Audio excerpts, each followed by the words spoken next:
का अर्थ दुख होता है। कैसे, मैं आपको बताता हूं। यदि आपने संस्कृत का ग्रामर पढ़ लिया हो तो उसमें एक आर्त धातु है, और आर्त धातु के ऊपर से आरती शब्द आया हुआ है। आर्त धातु के ऊपर से आरती शब्द। आर्त का अर्थ है दुख। जब हमारे हृदय में दुख होता है तो हम आर्तनाद करते हैं, भगवान को आर्तनाद से पुकारते हैं। और आर्तनाद यानी कि हृदय के अंदर से जो नाद निकलता है उसको आर्तनाद कहते हैं। कब निकलता है वो? जब हम दुख में आते हैं, तब कष्ट में आते हैं। अब एक सिंपल सा उदाहरण मैं आपको दृष्टांत देता हूं। भगवान का नाम लेना शुरू करते तो भगवान एक खिलौना दे देते। कौन सा खिलौना? एक अच्छा घर देते थे। फिर रोना शुरू करते तो फिर एक आधी गाड़ी दे देते, फिर रोना शुरू कर देते तो फिर और कुछ दे देते हैं। लेकिन जब बराबर कष्ट आता है, दुख आता है, उस वक्त हम भगवान को पुकारते हैं, उस समय भगवान हमें अपनी गोदी में उठा लेते हैं। उसको आर्तनाद कहते हैं। तो आर्त यानी कि दुख, और दुख में आकर के जो भगवान को पुकारते हैं उसे आर्तनाद कहते हैं।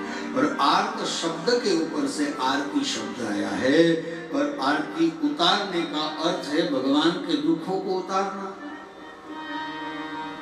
दुखों को उतारना। भगवान को कौन से दुख रहते?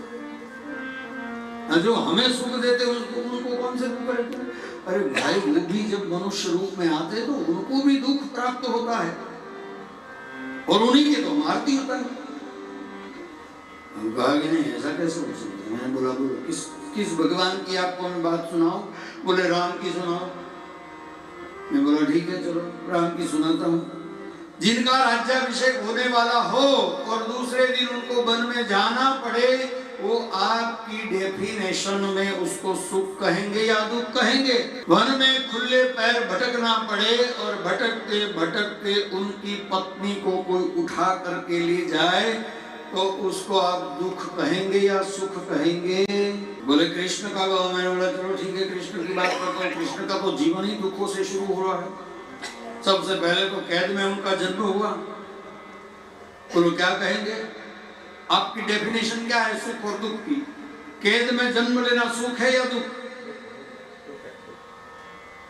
अपने माता पिता को कैद में छोड़ करके वहां से निकल जाना पड़ा रात को, और दूसरे के घर में आकर के 11 साल तक रहना पड़ा, उसे दुख कहेंगे या सुख कहेंगे?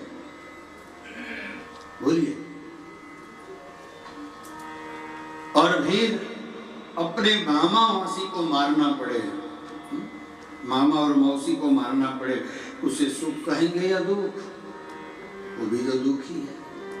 और पूरी जिंदगी दुखों के बीच में ही गुजारी है भगवान ने। असुर कई असुर मारने के लिए आए जब छोटे थे। सबसे पहले तो पूतना ही है, फिर अघासुर, बकासुर, वत्सासुर, तृणावर्त। तो पूरी जिंदगी भगवान ने दुख में व्यतीत की है। और फिर भी कभी प्रभु रोए नहीं, कृष्ण कभी रोए नहीं। हाँ, एक बार माँ को छोड़ते समय रोए थे, बाकी अपनी प्रेयसी को छोड़ करके गए, यानी कि राधा को छोड़ करके गए, फिर भी रोए नहीं।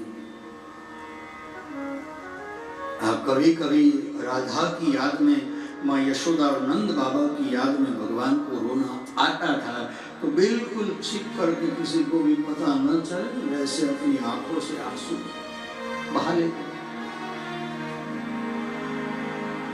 जगत के सामने कभी रोए नहीं। और इसलिए मैं कहता हूँ कि आप भी कितना भी कष्ट हो, जगत के सामने कभी रोना मत, क्योंकि जो जगत के सामने रोता है ना, उसको लोग ज्यादा रुलाते हैं। हाँ, रोना है तो चुपचाप भगवान के मंदिर में जाकर के भगवान के सामने रो लो।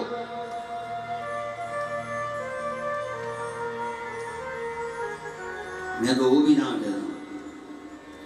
तो दुख को उतारने के लिए हम भगवान की आरती उतारते हैं कि एक भावना है कि चलो हमारी क्या औकात है कि हम भगवान के दुख उतारें।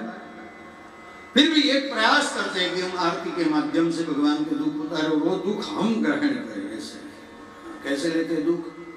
आरती कैसे लेते हो आप लोग? ऐसे दोनों हाथ करके आंख पे लगा करके मस्तक को चढ़ाते हो ना, तो भगवान से कहते हो कि प्रभु तेरे सारे दुख मेरे और मेरे सारे सुख तेरे, ये भाव है। अब जब आरती उतार करके हम भगवान को ऐसे ही दे देंगे तो पहले यही कहेंगे कि तेरा तुझको अर्पण क्या लगे मेरा। हाँ, पहले उतारा और दुख तुझे ही दे देते, फिर बाद में बचेगा तो हम लेंगे, वरना जय श्री कृष्ण। गणेश जी की एक स्तुति है, उसमें मैं कहता हूं आपको, भक्त्यार्ति नाशन कराय गणेश्वराय सर्वेश्वराय शोधाय सुरेश्वराय विद्याधराय विग्रहाय भावनाय भक्त प्रसन्न वरदाय नमस्ते। तो यहाँ पहले ही वाक्य में भक्त्यार्ति नाशन कराय गणेश्वराय, भक्तानाम आरती नाशनाय भक्त्यार्ति नाशनाय। भगवान गणपति अपने भक्तों के दुखों का नाश करने वाले, भक्त्यार्ति नाशनाय। एक माता जी का श्लोक है, सर्वस्यार्ति हरि देवी नारायणी नमोस्तुते, सर्वस्य आरती हरि देवी, यानी कि सभी के दुखों को हरने वाली देवी को मैं प्रणाम करता हूँ। गोविंद दामोदर स्तोत्र हमने 2-3 दिन पहले गाया हुआ था, उसमें एक श्लोक है, जिह्वे सदैवं भज सुंदराणि नामानि कृष्णस्य मनोहराणि। और अब तीसरी पंक्ति, समस्त भक्त्यार्ति विनाशनानि, समस्त भक्तानां आरती विनाशनानि। यानी भगवान के नाम कैसे है? समस्त भक्तों के दुखों का नाश करने वाले भगवान के नाम है। यानी कि आरती शब्द का अर्थ दुख।